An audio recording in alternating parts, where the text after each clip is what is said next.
Y hoy vamos a abordar este tema de cómo se está convirtiendo en un mini caos, por darle algún nombre, la mezcla de tres requisitos de la ley. Mezclar el derecho a estar informado con la solicitud del consentimiento y con la recogida de los datos. Eso está haciendo una cantidad de situaciones que, bueno, hoy las vamos a conversar. Es nuestro segundo tema. El próximo tema es un tema mucho más técnico y tiene que ver con los insumos para hacer la evaluación de riesgos. Entonces, vamos a comenzar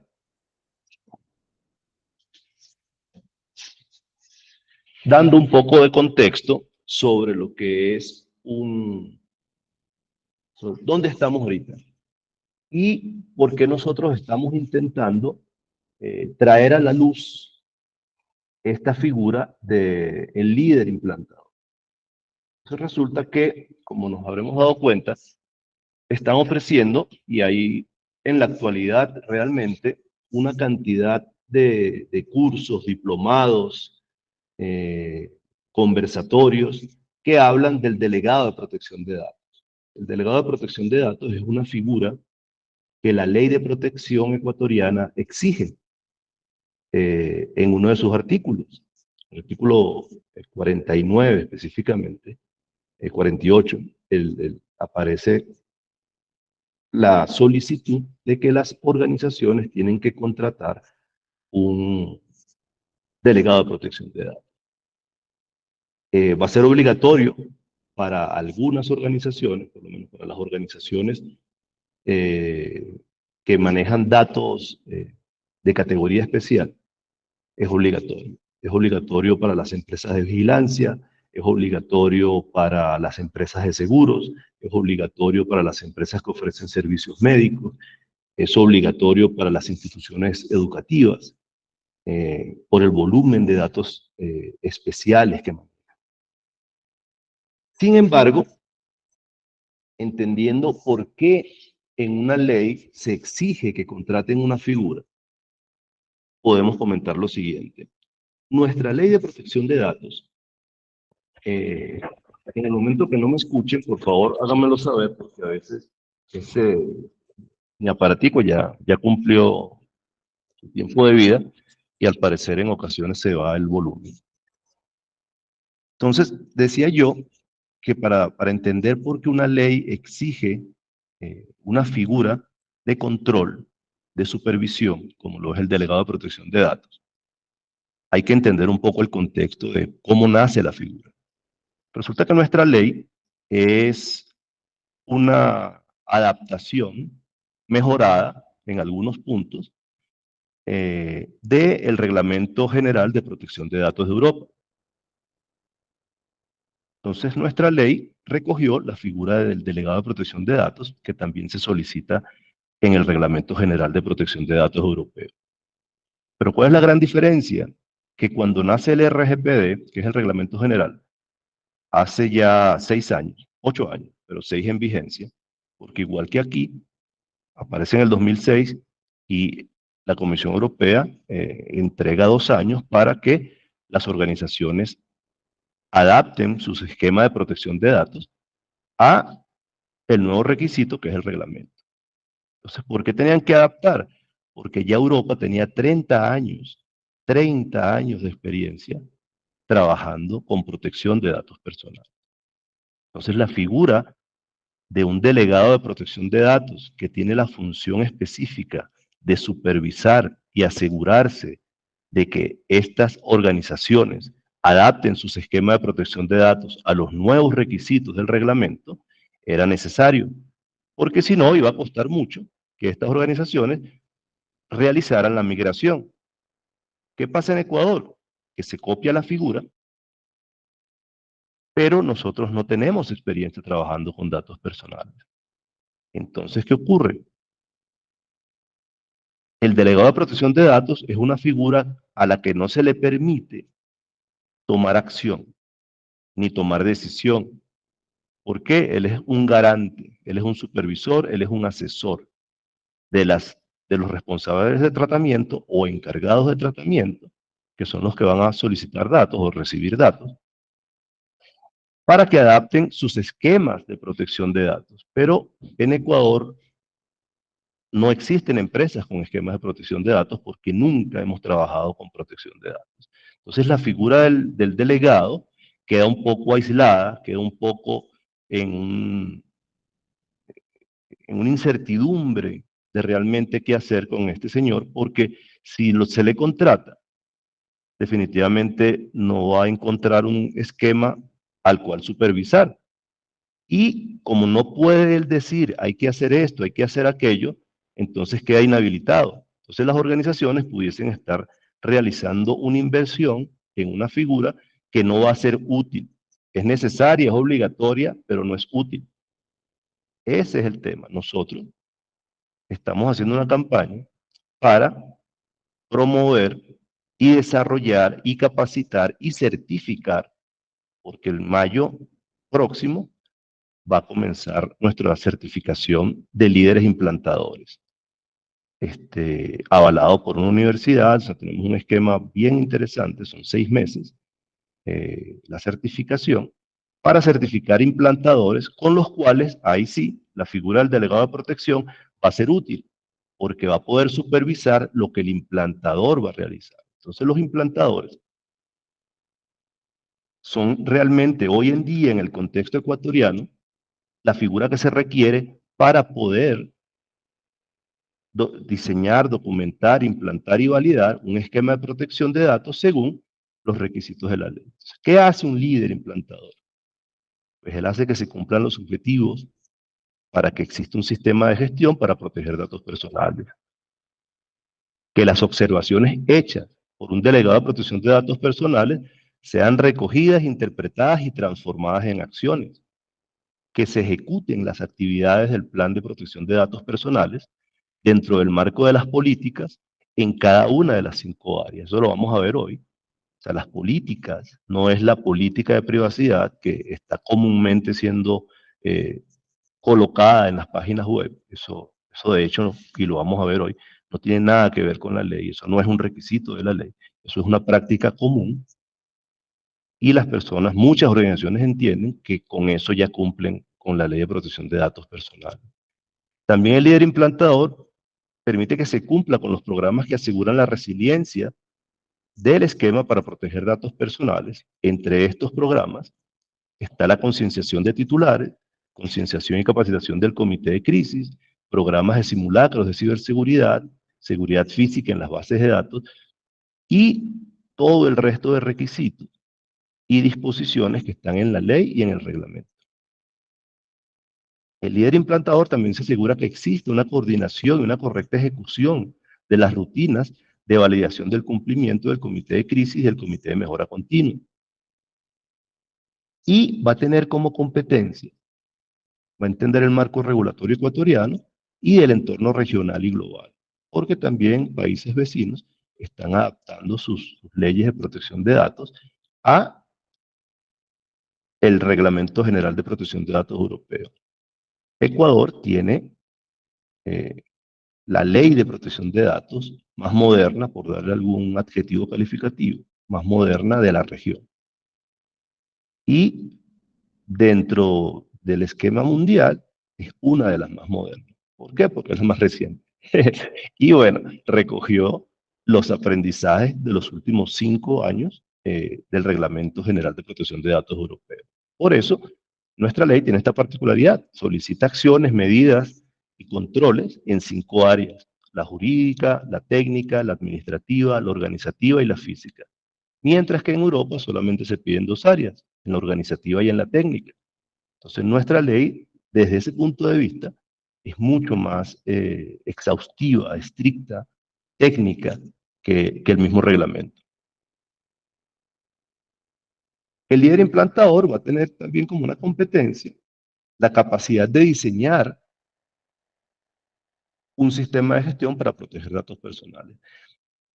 Tal vez la palabra sistema de gestión a muchos les choca, pues, porque lo ven como algo gigantesco, pero bueno, vamos a tratar de entenderlo cómo va a diseñar las técnicas, los métodos, las rutinas, para que el esquema de protección de datos personales satisfaga todos los requisitos de la ley y todos los requisitos o lineamientos, ajustes que hace el reglamento a los artículos de la ley.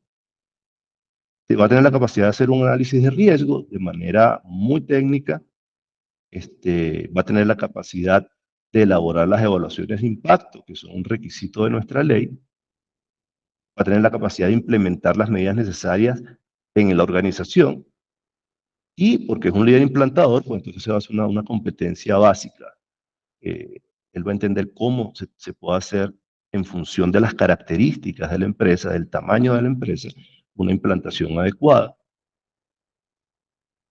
Va a tener la capacidad para mantener un sistema de gestión y establecer la mejora continua.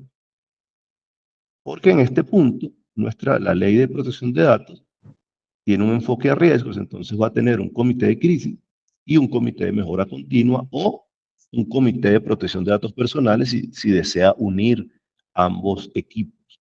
Pero lo que sí va a necesitar de ley es un comité.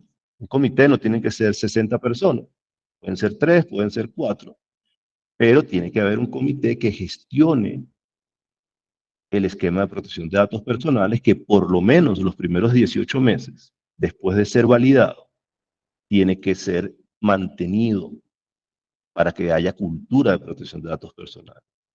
Si eso se documenta, se implanta y se valida, y luego lo dejan, como pasa con las normas ISO, en manos de nadie, eso muere a los 4 meses. Entonces, esto no hay que dejarlo morir. ¿Por qué? Porque es una ley. Y como es una ley, hay sanciones y hay multas. No es como un esquema ISO donde es voluntario y no existe ningún tipo de sanción. Lo más grave que puede ocurrir es que pierdas la certificación. Pero aquí hay multas. Y hay multas, y después de la multa hay que retomar el sistema. Entonces, no vale la pena dejarlo morir. Y una de las características importantes que va a tener un líder implantador para la organización es que va a poder analizar las propuestas de servicio, liderar el proyecto de implantación y hacer que la persona contratada cumpla con el objetivo para el cual fue contratado, pues para que dé lineamientos sobre características del sistema de gestión que estén proponiendo. Nosotros proponemos, por lo menos, tenemos nuestro modelo, que es el modelo Skillman, y es con el que vamos a intentar ayudar a las organizaciones para que tengan su esquema de protección de datos. Entonces, ¿qué es el modelo Skillman? Que es un sistema de gestión para proteger datos según la ley ecuatoriana. Algo similar a esto. Este es Skillman. Básicamente, este es el marco regulatorio, la ley de protección de datos, y el objeto de la ley, que está en el artículo 1, que es que todos los individuos, todos los ciudadanos, todas las personas físicas, naturales, nunca pierdan el acceso, que es uno de los 3 fundamentos de la seguridad de los datos: confidencialidad, integridad y disponibilidad. Disponibilidad es acceso.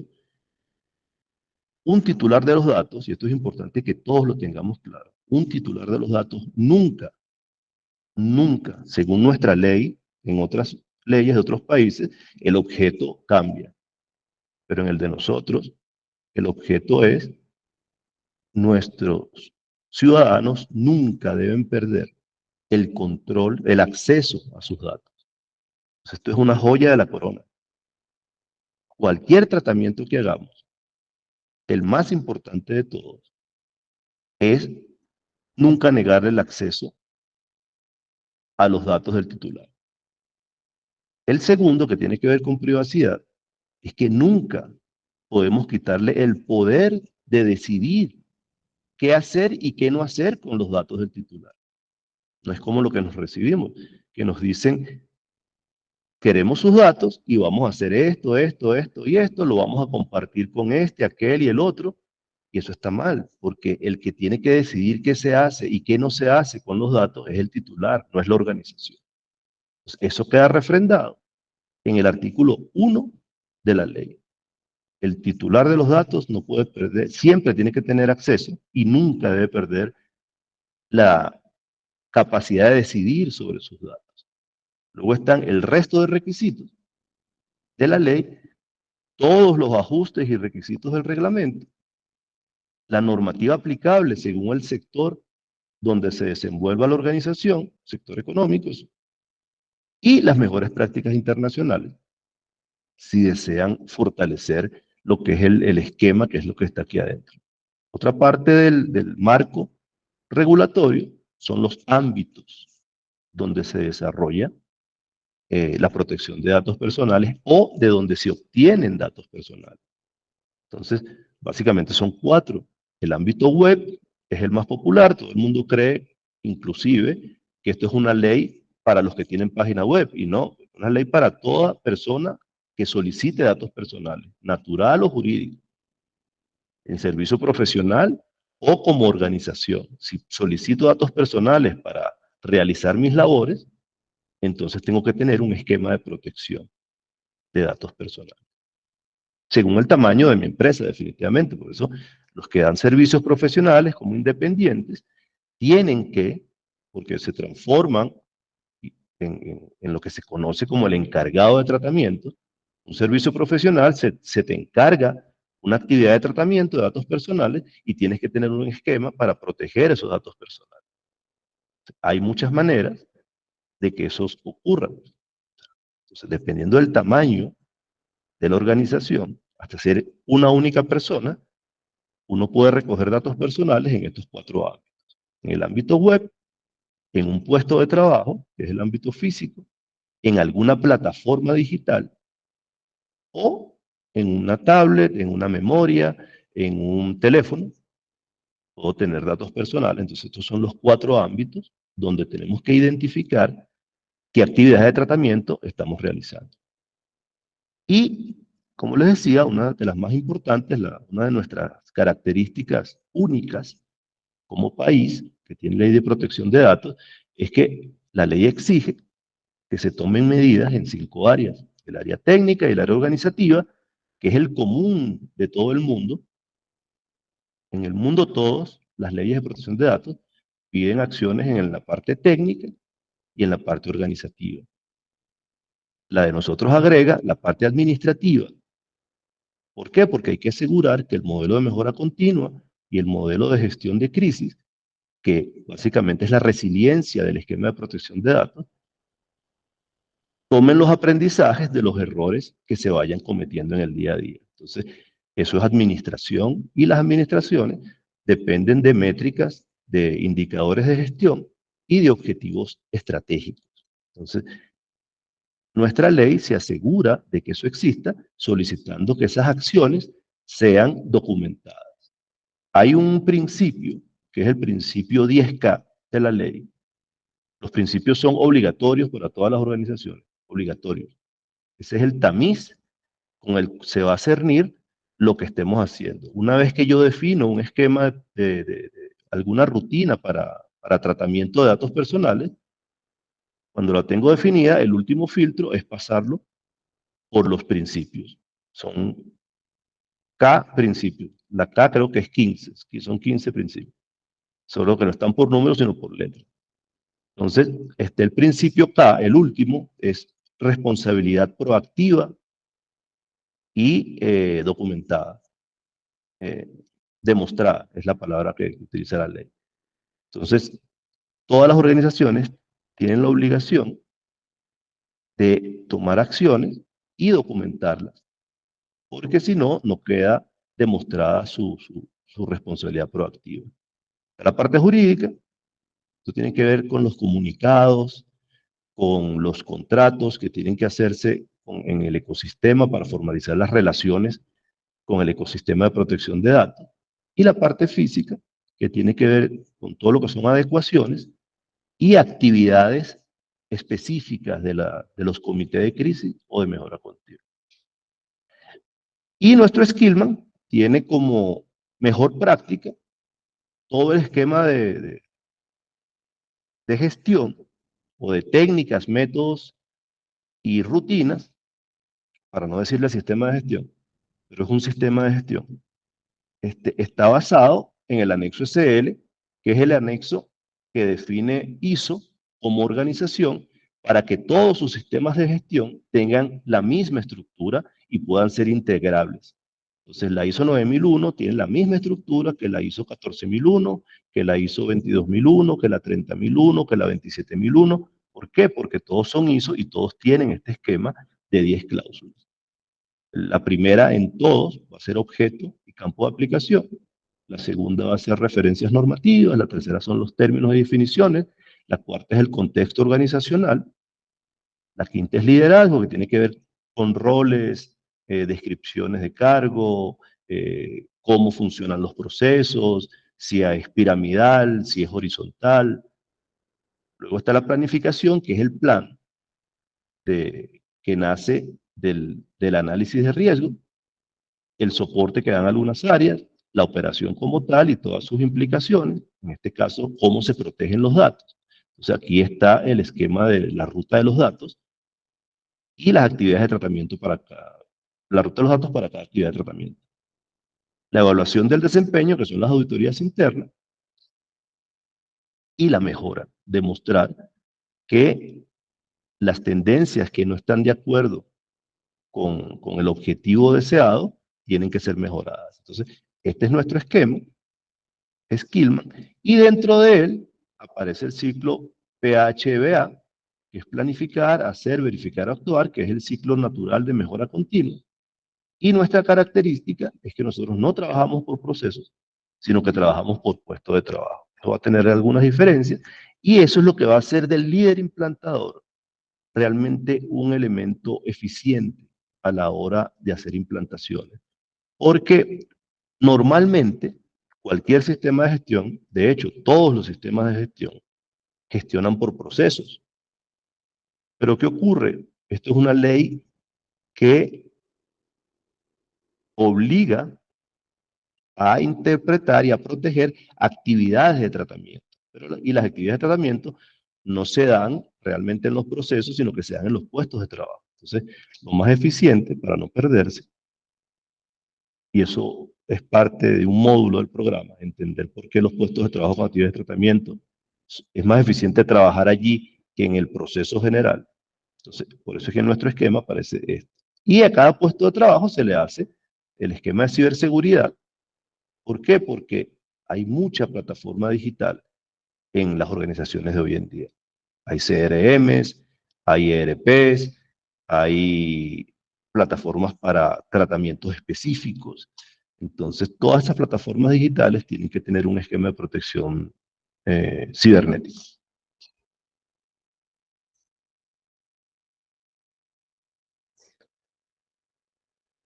El líder va a aprender a hacer una implantación típica, pero obviada por la gran mayoría. O sea, si uno no tiene una estrategia para implantar cualquier proyecto, en este caso este es un proyecto de protección de datos personales,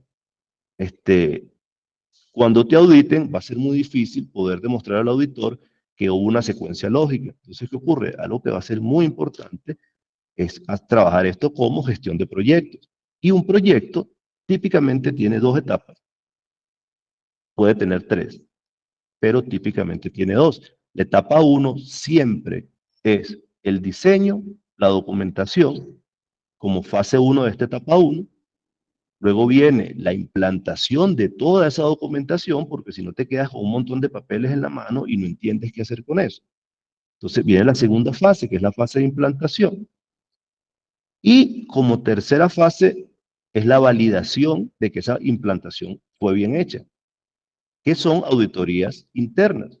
Se escoge un equipo de auditores, se define un esquema de auditorías y se va y se hace una auditoría interna, o puedes contratar auditores externos también para calibrar el trabajo de estos auditores internos. Una vez que se hacen esas primeras auditorías, se hace la primera revisión gerencial y es ahí donde se demuestra el compromiso de la dirección, que es un elemento que inclusive lo pide la ley, que es responsabilidad proactiva y demostrada. Entonces, la demostración de que hay responsabilidad sobre los requisitos de la ley es que exista una revisión frecuente de los resultados y que se destinen recursos para mejorar esos resultados, para fortalecer el esquema. Una vez que se toma la decisión de que esto está bien validado, entonces viene la etapa 2, que es que el equipo de proyecto le entrega a la operación su sistema de protección de datos personales. Entonces son dos etapas siempre. En ocasiones, dependiendo del tipo de proyecto, dependiendo de otros factores, hay tres etapas. La etapa, esta siempre existe, y una vez que valida, viene una etapa que se llama de crecimiento o ramp up en inglés, que es cuando le entregas operación y el plan de transición contempla 6 meses o un año para que el equipo de operación logre estabilizar el nuevo proyecto. Y una vez estabilizado, viene la etapa 3, que ahí sí es operación continua. Entonces, por eso digo, cualquier proyecto en el mundo tiene 2 o 3 etapas, pero tiene que tener una estrategia de implantación. Si no, lo que ocurre es lo que está ocurriendo en muchas empresas ahorita.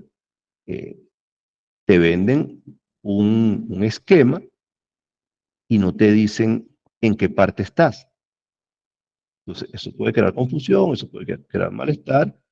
A nosotros nos pasó, de hecho, eh, no fuimos muy explícitos tal vez en esto y pueden haber personas que están incómodas porque no entendían el tema de las tres fases o de las dos etapas. Entonces, el líder implantador es una persona que va a entender cómo se realiza todo este esquema, cosa que no puede hacer el delegado de protección de datos. El delegado de protección de datos seguramente tiene conocimiento sobre esto, pero él no puede decir, porque lo limita sus funciones descritas en la ley, él no puede tomar parte de las acciones. Él simplemente sugiere. Él lo más que puede decir es, oye, el proyecto de ustedes tiene fases. Si hace esa pregunta y todo el mundo se mira la cara, él puede decir, bueno, traten de ver si hace falta, pero no les va a decir, eso hace falta. Un líder implantador se dice, mira, esto hay que estructurarlo y esto se hace de esta manera. Esa es la fuerza que tiene un líder implantador. Entonces, entrando ya en materia del tema de hoy, veamos qué es lo que está ocurriendo en muchas organizaciones. Hay riesgos en mezclar, date cuenta. Los principios son obligatorios para todo responsable de tratamiento o para todo encargado de tratamiento. Obligatorios. Todo lo que diseñemos luego tiene que ser pasado por este tamiz. Si es lícito, entonces toda actividad de tratamiento tiene que tener una base de licitud. Si somos leales, no podemos engañar, no podemos hacer lo que hacen muchas o lo que están haciendo muchas organizaciones, que te embuten 15, 16 finalidades y te piden un único consentimiento para todas eso. Eso no es leal. Tenemos que ser transparentes. Hay muchos que no dicen todo lo que realmente van a hacer con los datos. Entonces no hay transparencia. Tenemos que decir la finalidad de cada actividad de tratamiento. Tenemos que pedir para cada actividad de tratamiento los datos mínimos necesarios y que sean pertinentes.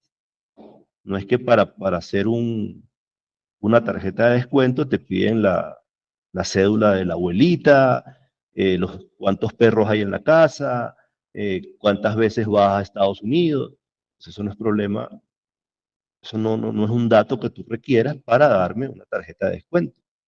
Entonces, con eso tiene que ver este tema. La proporcionalidad tiene que ver también con eso. La confidencialidad hay que asegurarla. La calidad y exactitud de los datos hay que asegurarla. Inclusive hay que exigírsela al titular de los datos. ¿Cómo conservo esos datos? La seguridad que le brindo a esos datos. Y lo que les decía, la responsabilidad proactiva y demostrar. Todo lo que hagamos tenemos que tenerlo documentado. Porque si no, no existe. Luego de esto, están los derechos que tenemos todos los ciudadanos. cuando nos solicitan datos y cuando los entregamos. Y yo le decía que esta es la joya de la corona, porque en el artículo 1, cuando dicen que la protección de datos se debe ejecutar como ofrecerle o no negar el derecho al acceso al titular de los datos, es que tenemos derecho a todo esto, a 24, a 13 derechos que debemos de acceder muy fácilmente. Hoy vamos a ver un ejercicio donde eso no es tan fácil, entonces eso, yo no sé si eso va a ser una multa, pero lo que sí es cierto es que es una infracción. Y luego que tenemos estos dos puntos obligatorios, tenemos el ejemplo que vamos a intentar trabajar hoy. La ley, para satisfacer el principio de licitud o juricidad, licitud es en otros países, aquí le quisieron cambiar el nombre, pero es licitud. Porque después en el artículo 7 hablan de las bases de licitud. Para que una actividad de tratamiento sea lícita y la podamos seguir realizando, la ley nos da 8 opciones. De las 8 opciones, yo puse esto en orden prioritario. Y coloqué consentimiento de primero porque es lo que la gente entiende que debe conseguir. Resulta que el consentimiento sí es la más potente, definitivamente, la base de licitud más potente. Sí, la persona me da su consentimiento, estoy tranquilo. Pero ¿qué ocurre? Que el consentimiento, para que sea válido, tiene que cumplir con 4 condiciones. Eso es lo que lo hace realmente necesario buscar otra base de licitud. Cualquier otra, menos consentimiento. Pero la gente entiende que el consentimiento es la que tienen que conseguir. Y resulta que eso nos está metiendo en un problema a muchas organizaciones, porque no cumplen, no satisfacen las 4 condiciones, que son: el consentimiento tiene que ser libre, no puede ser impuesto.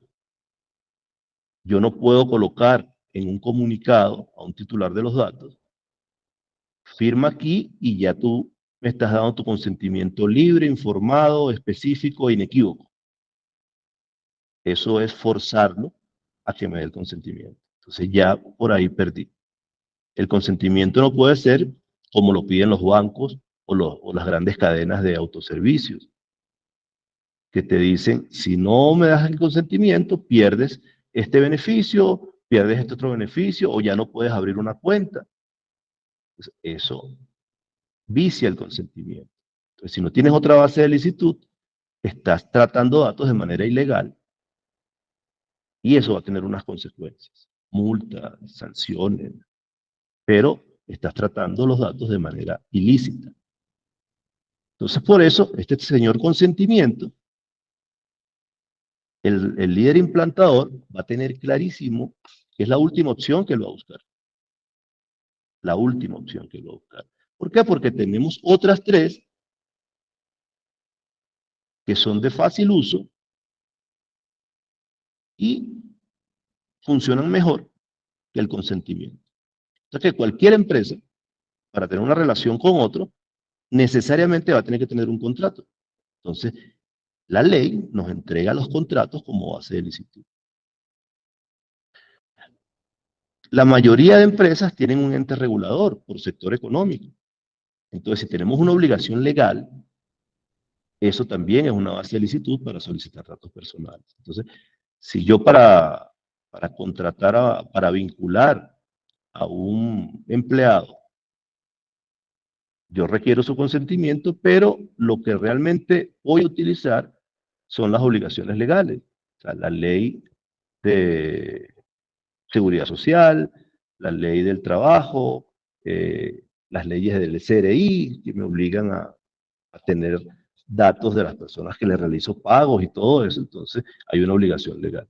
Y en últimas, el interés legítimo como organización. O sea, yo tengo un interés, se puede demostrar que hay interés legítimo. Te pido los datos porque me interesan para poder pagarte, para poder tener control de asistencia, para poder saber en qué turno de trabajo te coloco. Entonces necesito tus datos.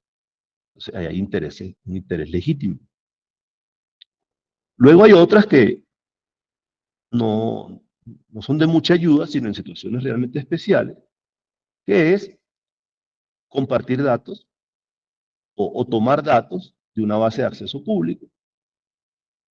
Yo puedo tomar datos de una base de Internet, si puedo, pero en menos de 15 días tengo que informarle al titular de esos datos, mira, yo tengo tus datos y los obtuve de tal fuente, porque tú los tienes que tener la misma finalidad. O sea, si yo quiero vender un carro y lo coloco en una página web y un patio de venta de carros entra a esa página web y ve mi nombre, eh, él me puede llamar y decirme, mira, yo tomé tus datos del anuncio que tú colocaste, yo no te voy a comprar el carro, pero sé quién te lo puede comprar porque tengo un patio de venta de automóviles. Entonces, si quieres, acércate y hacemos un negocio. Yo lo vendo y me gano una comisión. Vale, ese es un ejemplo, porque tenemos un cliente que, tal cual es un ejemplo de vida real. Tenemos un cliente que es un patio de venta de automóviles y ellos se meten en las redes sociales a ver quién está vendiendo su carro y ellos simplemente le hacen la gestión de venta y se ganan una comisión. Entonces, yo puedo acceder a fuentes públicas si el interés es el mismo, pero tengo que informar antes de 15 días, mira, tome tus datos de tal sitio. Por orden judicial, si por una orden judicial llegan a mi espacio de trabajo y me piden los datos de alguna persona, yo tengo que entregarlos. O sea, ya no es ilícito que los compartí con un tercero sin la autorización, porque para compartir datos con terceros, ahí sí obligatoriamente tengo que tener el consentimiento del titular. Ahí no hay escapatoria. Pero si viene una orden judicial, estoy obligado a entregarlos. Y comunico, él puede tener su derecho a la oposición, pero no aplica porque hay una ley sobre esa oposición que él va a solicitar. Intereses vitales, si una persona física no puede dar sus datos porque tuvo un accidente y yo sé los datos de él, el tipo de sangre y todo eso, que son datos sensibles, yo se los puedo dar a un tercero para salvarle la vida. La única manera como yo puedo, conociendo los datos de otro, es facilitárselos a un tercero si con esa información le estoy salvando la vida. Entonces yo no estoy cometiendo un ilícito, sino que por un interés vital yo tengo que compartir los datos. Y de interés público es con el caso de la pandemia, ese es el más claro de todos. Todas las empresas, todo el que te pidieran los datos de alguien, tenías que entregarlos y esas eh, campañas que hacían de vacunación, ellos pueden compartir esos datos con la Organización Mundial de la Salud sin pedirnos permiso. ¿Por qué? Porque era un tema mundial de pandemia. Entonces, los datos entre esas organizaciones tenían que verse compartidos para ver si lo que estaban haciendo funcionaba o no funcionaba. Entonces, este es el esquema que tenemos hoy, una de las situaciones, porque hay dos o tres más, donde estamos mezclando los principios, los derechos y cualquier otro artículo de la ley. Entonces, eso va a generar problemas. Un líder implantador va a tener la capacidad de identificar situaciones como estas y eliminarlas. Entonces, esa también es la fuerza de certificarse como líder implantador, porque tienes capacidad de acción y de decisión. Un delegado de protección de datos simplemente le va a informar a la autoridad, mira, aquí esto no está funcionando, vengan y echen un ojo. Ese es el trabajo de él. ¿Sabe? La organización le paga para que le informe a la autoridad o a los titulares de que la organización está trabajando mal con sus datos.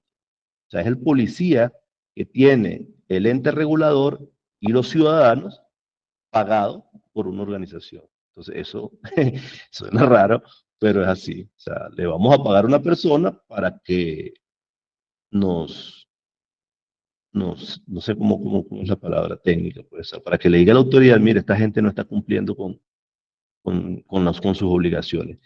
Y la ley establece que no lo pueden echar por hacer eso. De hecho, él puede ir expreso por no hacer eso. El líder implantador también es una ayuda para el responsable del tratamiento o al encargado del tratamiento, porque va a entender inclusive estas situaciones que no deben darse. Pero hay condiciones que permiten que esto se dé. Ahorita vamos a ver un ejemplo, que es este. Hay un cliente que recibió este comunicado, donde le dieron un comunicado de protección de datos personales y se ve que la persona que está asesorando a esta empresa tiene una confusión grande y mezcló de todo. O sea, realmente, yo iba a traer otro ejemplo, pero este me causó mucha impresión y lo quiero compartir con ustedes. Resulta que este señor, o esta empresa, porque una empresa inclusive grande, le envía esto a mi cliente. Se le dice que en la cláusula segunda, protección de tratamiento, la primera cláusula es la típica. Fulano de tal es el que contrata y este es el contratista. Y trata los nombres, el RUC y toda la cosa. La cláusula 2, que típicamente es el objeto del documento, se lo saltaron y colocaron como segunda cláusula, de una vez, protección, tratamiento y manejo adecuado de datos personales. Entonces, ese puede ser el objeto, pero debieron llamarlo objeto. No lo hicieron, pero tampoco es que eso sea que está bueno o está mal. Eso no importa. Pero es un tema de forma, no de fondo.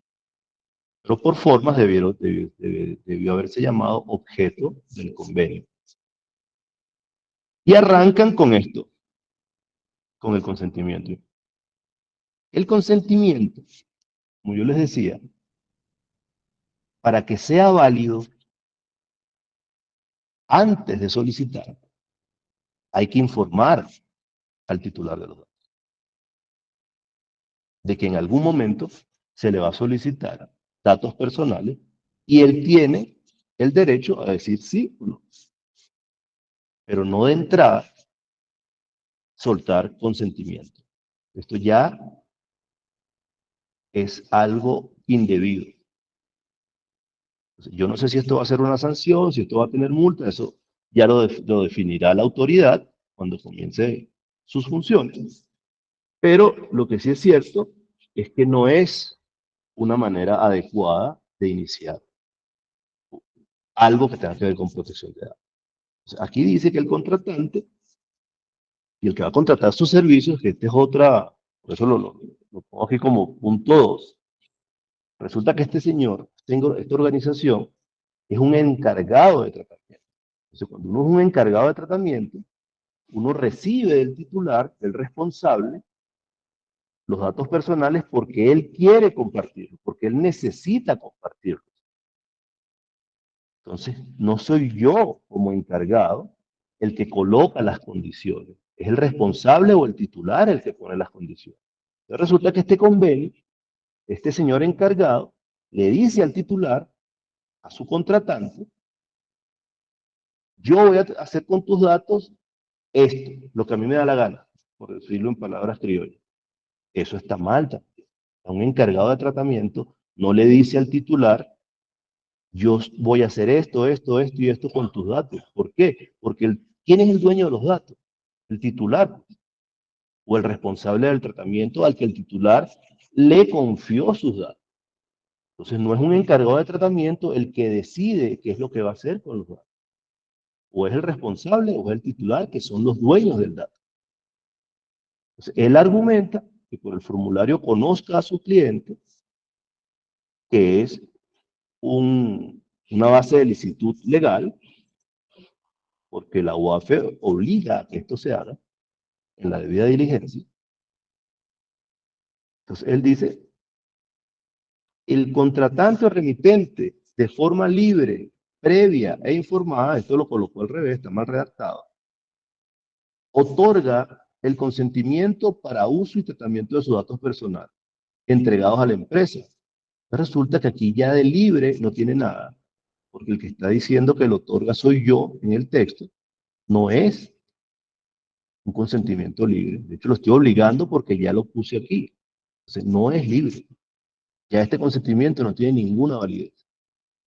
Y este documento no tiene ninguna validez desde el punto de vista de la ley de protección de datos. Entregados a la empresa en el formulario conozca a su cliente y los que se otorguen por medio físico o electrónico que serán tratados de acuerdo a lo que se detalla en el apartado de la finalidad. El contratante o remitente, bajo su responsabilidad, entrega a la empresa los datos personales de los destinatarios de sus envíos que contienen las siguientes categorías de datos personales: nombre, apellido, teléfono, sus referencias, que servirán específicamente para ejecutar el servicio contratado, datos personales los cuales la empresa se constituye en encargado de tratamiento, tiene razón, con apego a la ley. Pero como encargado,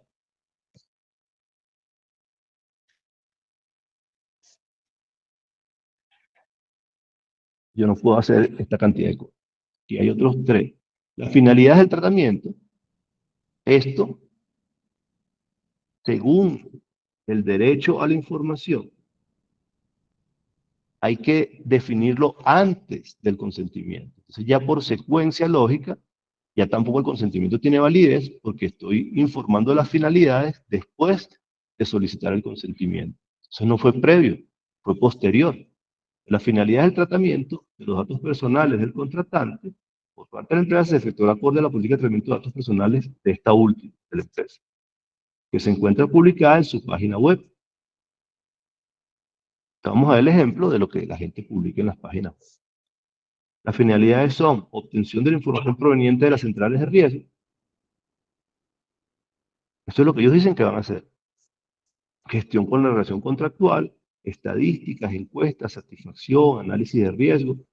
Entonces, el principio de lealtad y transparencia obligan a las empresas que por cada actividad de tratamiento se define una finalidad y por el artículo 39, que es protección de datos desde el diseño y por defecto, cada una de estas acciones deben tener una casillita donde el titular de los datos acepte o no si esta actividad él quiere que se haga.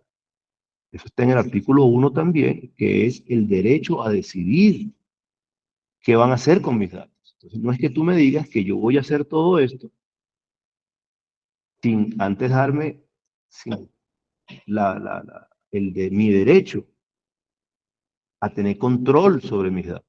Porque es que los datos son míos, no son de tu empresa. Entonces, no es que tú me digas yo voy a hacer todo esto. No. O sea, dime que lo vas a hacer y yo te digo sí o no. Entonces, esa es una falla en este tema.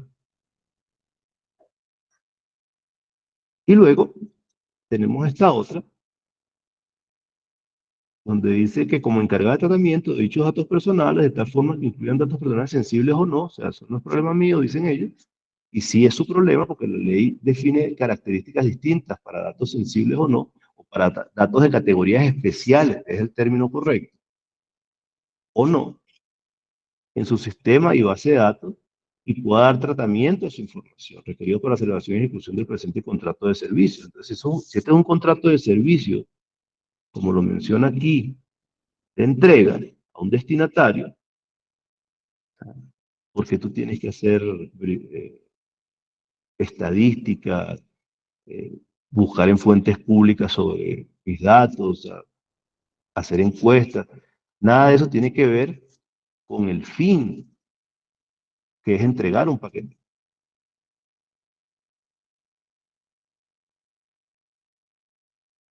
Entonces, esas son algunas de las consecuencias negativas de no tener un implantador de datos o una persona que conozca de la ley dentro de la organización, que aparecen y hacen este tipo de documentos, de actividades, creyendo que están bien y que están cumpliendo con la ley, pero hay una confusión. Un encargado de tratamiento no le dice al responsable o al titular de los datos dame los datos y yo voy a hacer todo esto, sin que el titular o el responsable le diga, no, tú no puedes hacer esto, tú no puedes hacer esto, tú no puedes, yo no quiero que hagas esto, es ni siquiera que puedo o no puedo, yo no quiero que hagas esto, porque es mi poder, mi derecho a decidir sobre qué es lo que yo, por qué te quiero entregar los datos, simplemente para que envíes este paquete. O sea, no tienes por qué hacer más nada. O sea, yo lo que te estoy autorizando es, te estoy dando mi nombre, mi apellido y el del destinatario para que tú lleves esto de aquí hasta allá. Y una vez que hagas eso, tienes que demostrarme que esos datos no van a ser utilizados para otra cosa. Entonces, esto es, uno le daba clic aquí y te llevaba a algo como esto. Entonces, esto es una de las situaciones que estamos viendo también no solo aquí en Ecuador, muchos países, que tienen este bendito nombre de la política de privacidad en las páginas web. Yo estoy haciendo un diplomado, una certificación internacional como delegado de protección de datos. Por lo que estoy haciendo es importante que tenga alguna acreditación. Por eso está esta pelotica aquí. Soy alumno frecuente de ese diplomado en la Universidad de Chile. Y en el diplomado aprendí que es de dónde salió este nombre, porque yo sí decía, chuta, ¿de dónde sacaron ese nombre? Porque todo el mundo lo usa. Resulta que hay una norma ISO, que es la 29100, que es donde están los 12 fundamentos de la privacidad de los datos. Y en uno de esos fundamentos están las políticas de privacidad. No la política, sino las políticas de privacidad. ¿Qué son las políticas de privacidad? Resulta que para hacer una política hay que recorrer todo este camino hasta aquí, básicamente. Entonces, lo primero que hay que hacer es el contexto organizacional, hay que hacer una evaluación de riesgos, hay que buscar la normativa legal aplicable del sector donde yo estoy trabajando y hay que tener claros los objetivos de la alta gerencia. Una vez que yo tengo estos tres elementos, yo diseño políticas. ¿Por qué? Porque de la evaluación de riesgos nace el plan de protección de datos en este caso. De la normativa aplicable para ciertas actividades de tratamiento, sumándola a los requisitos de la ley, nace un plan para proteger lo que estas normativas solicitan. Porque como son una base legal, son también una base de licitud. Entonces hay que tomarlas en cuenta. No solamente lo que diga la ley, sino lo que los entes reguladores del sector económico donde yo me desenvuelvo también solicitan. Y también tienen que estar obligatoriamente pues, los objetivos de la empresa. Si no, no tiene sentido, porque es que las empresas no la regulan, o sea, la regulan las leyes, pero al final del día a cualquier empresa lo que le interesa es que haya ganancias. Entonces los objetivos estratégicos tienen que estar involucrados en el plan de protección de datos.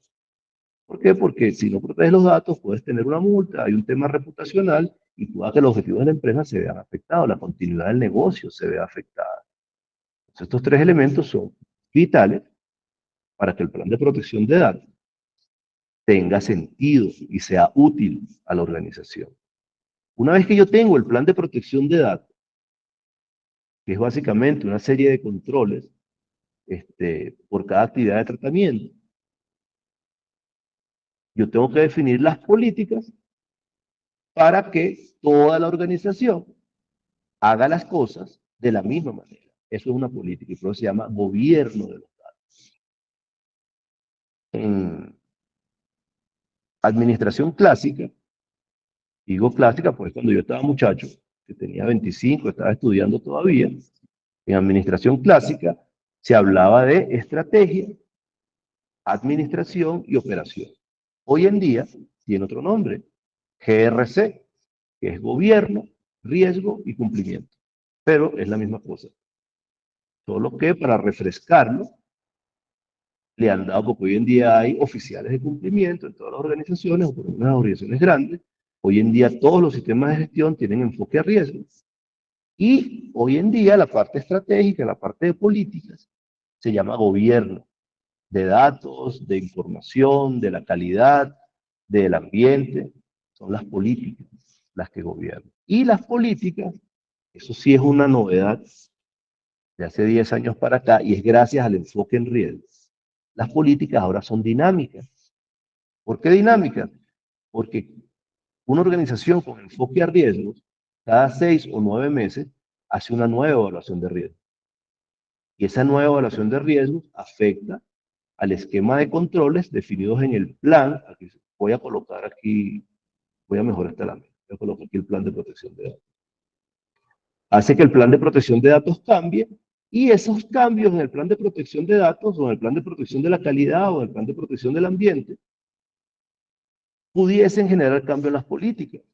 Entonces, hoy en día las políticas no son un libro que colecta polvo en una biblioteca, sino que es probable que cada 9 meses cambien algunas de ellas, entonces cambian los procedimientos y cambia la operación. Entonces, esto es lo que se entiende como políticas de privacidad o políticas de protección de datos. No, esto es lo que la gente ha tomado como práctica común, que meten en un documento 20, 30, 40 páginas, o por lo menos esto se ve muy bien, tiene una estructura muy chévere, y mira, llega hasta la 15, creo que faltan 3 más porque no cabían en esta imagen. Entonces cualquiera diría, wow, se esforzaron, está bien. Resulta que no está bien, resulta que está mal. No está mal por la forma, sino por el fondo. Ahorita vamos a entrar a lo que yo le decía, que era la joya de la corona, que es el ejercicio de derecho de los usuarios. Aquí está de punto 10. Cuando uno le da aquí hay unas cositas, unos desplegables, esto se abre y hay, no sé, 2, 3 páginas por cada uno de estos temas. Entonces, aquí, ¿qué está haciendo la práctica común? Está confundiendo el derecho a ser informado. Yo tengo derecho a ser informado, lo pide el capítulo 12, el artículo 12. Pero ese derecho a ser informado tiene 21 condiciones, 21 condiciones. Y en el penúltimo párrafo está una de las que hace que esto sea un absurdo. Y es que la información que se le entrega al titular de los datos tiene que ser clara y sencilla. Clara y sencilla. Sin tecnicismos, sin volumen de información, tiene que ser clara y sencilla. Resulta que 25 páginas de algo no es ni claro ni sencillo. Menos si tenemos personas con limitaciones de lectura, si tenemos personas que no estudiaron, si tenemos personas que no ven bien, no sabemos cuál es la capacidad de comprensión de todo el público que tenemos. Entonces, tener 15 ítems ya hace que mi derecho a la información esté vulnerado. La otra vulneración es esta. Y si yo no tengo internet, ¿cómo llego yo a la información? Que tenía que ser previa, no 2 pasos después. ¿Cómo llego yo a la información? Si yo no tengo habilidad para estos temas de navegación de internet, ¿quién me asegura que no me pierdo al intentar leer? Si yo veo esto, ¡fum!, yo cierro la página. Yo, Freddy Villavicencio, tengo ese mal hábito. Si yo veo que algo, por lo menos a mí cuando me llegan esas actualizaciones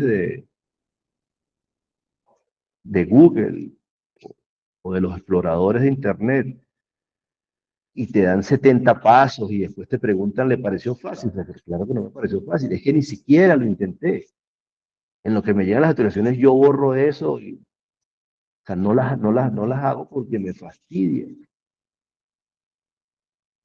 Entonces uno tiene que tener en cuenta todo eso. O sea, no a todo el mundo le encanta estar navegando y dando clic. A mí me fastidia el teléfono. Yo veo el teléfono 3 o 4 veces al día, gracias a Dios. Porque hay personas que ni comiendo sueltan el teléfono. Es más importante ver el teléfono que comer.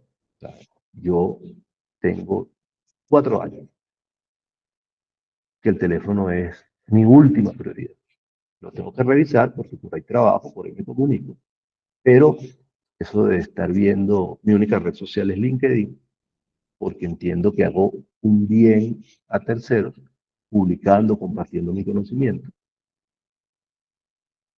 pero yo no me la paso metido, no sé, TikTok y estas vainas de ahora que todo el mundo, ¿viste el TikTok de tal cosa? Yo no tengo TikTok. Te ven raro, ¿no? Te mande dónde es. Entonces, eso hay que tenerlo en cuenta cuando uno tiene esto como práctica común. No todo el mundo le gusta, a toda persona le gusta estar abriendo y leyendo en un teléfono. Tal vez tiene problemas de visión, no lee bien.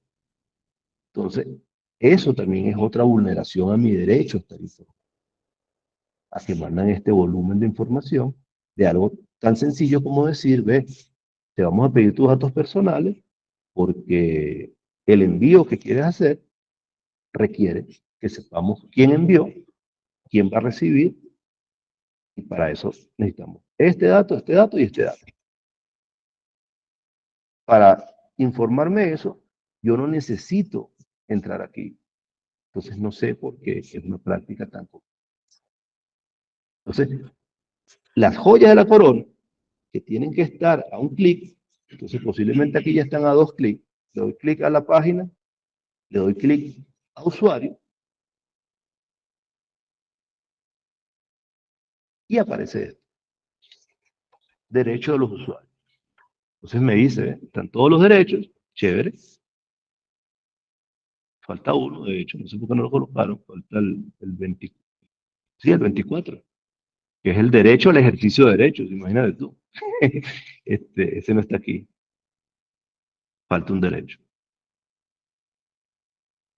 Y luego te dicen que para solicitar alguno de estos, que es tu derecho de acceso, como te digo, eso tiene que estar ni siquiera de 15, eso tiene que estar, en vez de decir política de privacidad, debería haber un espacio que diga ejercicio de derechos, que con darle clic ahí, aparezca un menú de qué derecho quieres. Aquí falta eso. Aquí faltan los cuadritos para decir, voy a ejercer mi derecho a la información. Tú, mira, hay un reclamo. Me informaron después de pedirme consentimiento. Ya no sigan con mi, quiero salirme de esta cuestión. Ese es mi derecho. Entonces, aquí tiene que haber un clic. No está. ¿Qué está? Los titulares por de sus derechos está yendo a la página, descargando el documento y llevándolo a mi casa. Imagínate tú.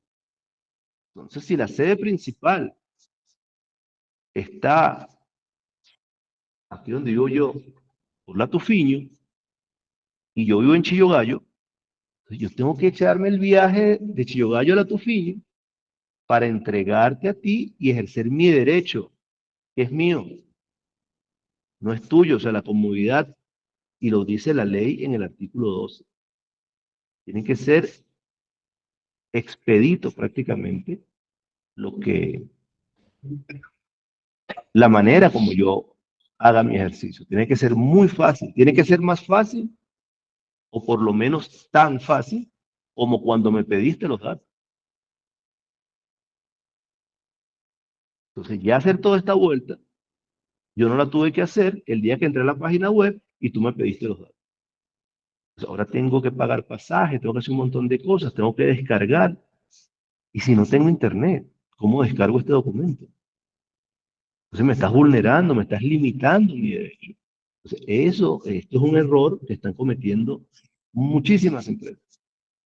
Un líder implantador no permite que esto ocurra, o no va a permitir que esto ocurra. Por eso el interés de nosotros de formar, de certificar líderes implantadores. Este curso, esta certificación, como les mencioné, comienza en mayo. Ya les haremos llegar la información detallada de cómo inscribirse, cómo participar en esto, que no sé si lo mencionó Edison la semana pasada, esto es una carrera nueva, esto es un océano azul. Para esto hay que prepararse, porque el que no tenga empleo Está difícil en el país y en el mundo conseguir empleo. Esto es una carrera donde no hay ni competencia, porque no existe. Los participantes de este primer programa de certificación van a ser los primeros, no sé, 30. En la de Chile somos 30.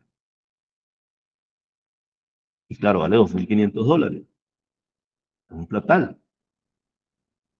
Pero bueno, eso hay que pagarlo porque tampoco es que hay muchos de esos que estamos haciendo en Chile. Este no vale eso. Esto tiene un precio mucho más accesible.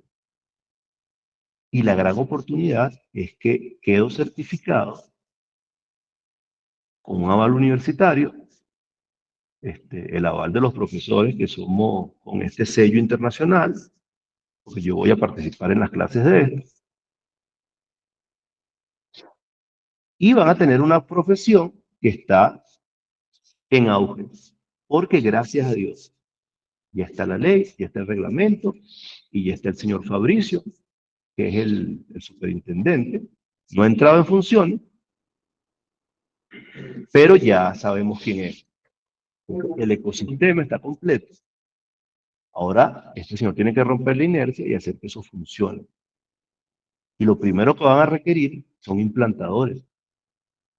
No son delegados de protección de datos, son implantadores. Un delegado de protección de datos tiene todas estas competencias y seguramente va a utilizar sus conocimientos para trabajar como implantador. Pero resulta que en los cursos para delegado de protección de datos, nadie habla de los sistemas de gestión. Nadie habla de cómo se hace una política.